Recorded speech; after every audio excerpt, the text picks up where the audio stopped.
क्योंकि जदयू का भविष्य जो है अब नहीं रह गया है। चुनाव के बाद जो है जदयू का कोई भविष्य नहीं। हम लोग की सरकार बनने जा रही है, कोई नहीं बचेगा। चलिए, ये लोग जो कर रहे हैं समझो इसको सिर्फ चुनाव के लिए किया जा रहा है। चुनाव के बाद क्या होगा ये कह भी नहीं रहे कि ये 10,000 रुपए हर महीने देंगे क्या। नीतीश कुमार को लेकर भी कई सवाल उठ रहे हैं कि क्या वो रूल करने के लिए सक्षम है, आपका क्या मानना है उनके बारे में? ये देखिए वो बुजुर्ग हैं, उनके बारे में मैं कुछ नहीं कहूंगी और ना मैं उनसे मिली हूँ कभी। तेजस्वी यादव कह रहे हैं कि जेडीयू से सभी का मोह भंग हो रहा है, तो प्रियंका गांधी कह रही हैं कि 20 सालों की नीतीश सरकार ने कुछ नहीं किया है, चौतरफा घेर लिया है बिहार की एनडीए सरकार को तेजस्वी और प्रियंका गांधी ने मिलकर। नमस्कार, दर्श न्यूज देख रहे हैं आप, मैं हूं अनुराग। बड़ी खबर निकलकर सामने आ रही है, बड़ा बयान आया है तेजस्वी यादव का और उधर प्रियंका गांधी ने भी हुंकार भरी है नीतीश सरकार के खिलाफ। तेजस्वी यादव पटना पहुंचे हैं, दरअसल बेगूसराय गए थे। बेगूसराय में मटिहानी में उन्होंने जनसभा को संबोधित किया और यहां पर बोगो सिंह जो पहले जदयू के विधायक रह चुके हैं उन्हें आरजेडी में शामिल करवाया। और इस दौरान तेजस्वी जब पटना लौटे इस कार्यक्रम के बाद तो उन्होंने नीतीश सरकार पर हमला बोला और साफ कह दिया कि हमारी सरकार बन रही है और इसके बाद किसी को छोड़ेंगे नहीं, कोई भी घोटालेबाज बचेगा नहीं।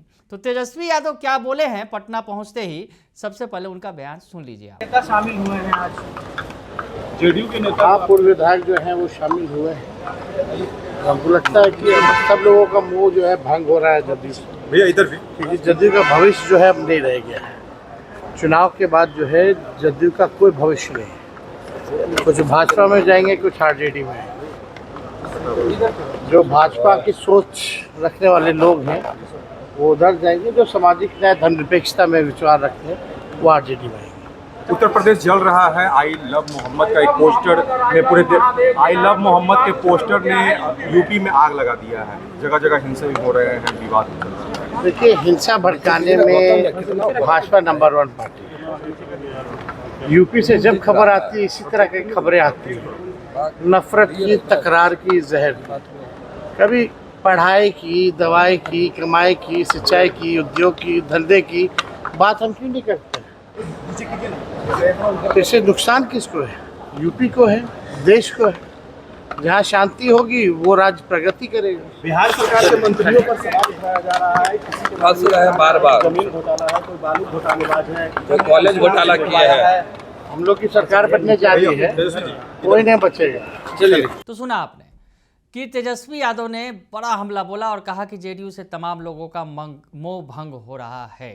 इधर प्रियंका गांधी मोतिहारी में थी, मोतिहारी में बड़ी रैली को उन्होंने संबोधित किया, जबरदस्त भाषण दिया, लंबा चौड़ा भाषण दिया और लोगों से वादा भी किया। महिलाओं से खासकर उन्होंने वादा किया कि उनकी सरकार आएगी तो वो महिलाओं के लिए बहुत सारे काम करेंगी। ये जो उनकी सरकार होगी, महागठबंधन की सरकार बनेगी।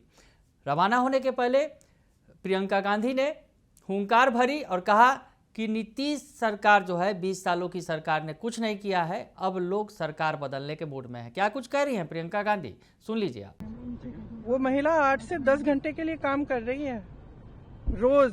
और सिर्फ वो नहीं, जितनी भी ये महिलाएं हैं जो इन जीविका में हैं और आशा बहुएं हैं और ये आंगनवाड़ी में हैं, मतलब उनको हमेशा अवेलेबल रहना पड़ता है। जो आशा बहू है उसको तो 24 घंटे अवेलेबल होना पड़ता है। एक महिला बता रही थी कि अपने 10 दिन के बच्चे को लेके कोरोना में वो गई है दूसरों के लिए टीका लगाने के लिए।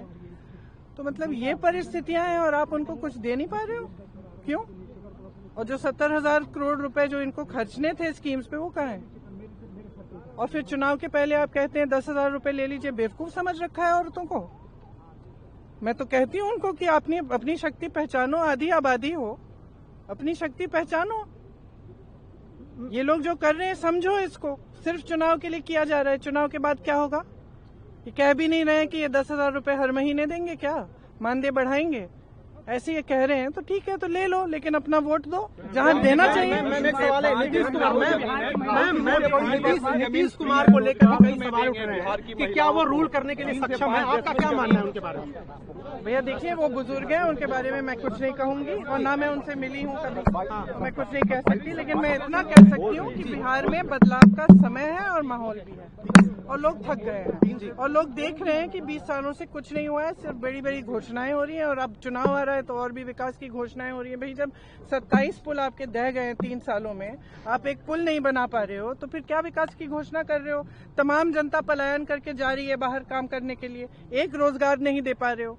शिक्षा के सारे संस्थान आपने पता नहीं क्या कर दिया है, उनका पेपर लीक कर करके लोगों की जिंदगी बर्बाद कर दी है, तो अब बचा क्या है? तो मैं तो सिर्फ जनता से ये कहूंगी कि आप देखो ना आपकी परिस्थिति क्या है और एक मिनट बोलने दो, और इन परिस्थितियों के आधार पर अपना वोट दो। और जो लालच दे रहा है, जिस तरह से ये 10,000 रुपए देंगे, ये करेंगे, वो करेंगे, उसको समझो कि क्या है वो चीज। चेहरे के साथ आप लोग महिलाओं को तो सुना आपने कि प्रियंका गांधी ने मोतिहारी में हुंकार भरने के बाद नीतीश सरकार पर हमला बोला और कह दिया कि अब नीतीश सरकार के जाने की बारी आ गई है, 20 सालों में उन्होंने कुछ नहीं किया है। और इधर प्रियंका ने जिस अंदाज में हुंकार भरी मोतिहारी में, उससे कांग्रेस के नेताओं का भी जोश हाई है और कह रहे हैं अब नेता कि अब बदलने की बारी आ गई है, अब सरकार बदलने की बारी आ गई है। ऐसे में अखिलेश प्रसाद सिंह, जो बिहार कांग्रेस के पूर्व अध्यक्ष हैं, सांसद हैं राज्यसभा के कांग्रेस के, वो क्या कह रहे हैं सुनिए आप। सुनने और देखने के लिए जिस तरह से भीड़ उमड़ी थी, तो वो भी भाव विह्वल होकर भाषण किए और लोगों से जिस तरह से कनेक्ट किए हैं, ये बहुत बड़ी बात है बिहार के लिए। जैसे मोदी जी लंबी भाषण करते हैं, प्रियंका जी भी लगता है अब तक में जितनी भाषण देखा उसमें सबसे लंबी भाषण मोतिहारी की है। भाई मोतिहारी डिफरेंट है, आपको ये समझना पड़ेगा। देश के लिए मैं सुबह में भी बोला कि कांग्रेस के लिए इस जगह का विशेष महत्व है। जीत का बिगुल यहीं से बजेगा। बज गया। तो सुना आपने कि अखिलेश सिंह भी उत्साहित हैं, कांग्रेस के नेता उत्साहित हैं और प्रियंका गांधी ने जिस तरीके से मोतिहारी में संबोधित किया, लोगों को आकर्षित किया, और उसके बाद जो है अब सभी कह रहे हैं कि सरकार गिरना तय है, नीतीश सरकार गिरना तय है। चाहे तेजस्वी यादव ने भी हुंकार भर दी है और इधर प्रियंका गांधी ने भी बिहार पहुंचकर हुंकार भर दी है कि नीतीश सरकार की उल्टी गिनती शुरू हो गई है। बने रहिए दर्शन न्यूज के साथ, तमाम खबरों से आपको अपडेट रखेंगे। फिलहाल के लिए इतना ही, धन्यवाद।